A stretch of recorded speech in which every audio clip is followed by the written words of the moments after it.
Os dous ladróns, veciños da localidade e vellos coñecidos das forzas da orde, aproveitaron o horario de peche do local para romper parte do vidro do escaparate do establecemento comercial e subtraer dun dos estantes un total de 48 pezas de xoiería. As xoias estaban valoradas nuns 4.000 euros. Os dous detidos xa pasaron a disposición do xulgado de instrucción de Garda de Ribeira.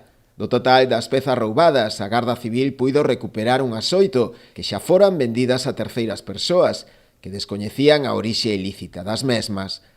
As xoias recuperadas foron entregadas voluntariamente no cuartel, unha vez lle foron requiridas. Dende o Instituto Armado inciden na importancia de non adquirir efectos de dubidosa procedencia, xa que se podería incorrer nun delito de receptación, se estes son froito de roubos ou outros feitos ilícitos. De ter sospeitas, dende a Garda Civil aseguran que o mellor é comunicarllo directamente ás forzas da orde.